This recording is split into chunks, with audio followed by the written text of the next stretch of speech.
আপনি কি জানেন, আমাদের আশেপাশে কিছু মানুষ এমন থাকে যারা মুখে মিষ্টি কিন্তু মনে বিষ।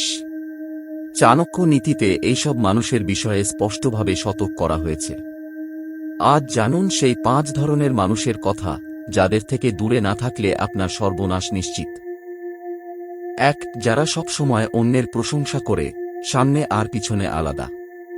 চাণক্য বলেছিলেন, যে মানুষ সামনে প্রশংসা করে আর পিছনে সমালোচনা করে, সে বিষধর সাপের চেয়েও ভয়ঙ্কর। 2. যারা হঠাৎ ঘনিষ্ঠ হতে চায়, উদ্দেশ্য প্রণোদিত। কিছু মানুষ হঠাৎ করে খুবই আপন হওয়ার চেষ্টা করে। চাণক্য বলেছিলেন, হঠাৎ করে কাছের হওয়ার মানুষ অনেক সময় বিপদের মূল কারণ হয়। 3. যারা সবসময় আপনার দুর্বলতা জানার চেষ্টা করে।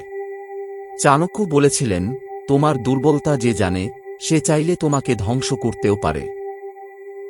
4. যারা সবসময় পরামর্শ দেয় কিন্তু নিজের কিছু করে না। শুধু উপদেশ দেওয়া আর নিজের জীবনে কিছু না করা মানুষকে কখনো গুরু ভাবা যাবে না।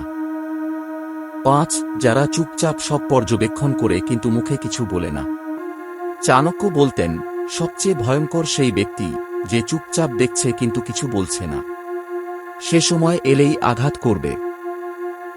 এই 5 ধরনের মানুষের ব্যাপারে আজই সতর্ক হন। চাণক্য বলেছেন, ভুল মানুষ জীবনে আসলে সৌভাগ্য নয়, বরং সবচেয়ে বড় অভিশাপ। ভিডিওটি ভালো লাগলে শেয়ার করুন এবং সাবস্ক্রাইব করে পাশে থাকুন ধর্ম বার্তা 24-এর।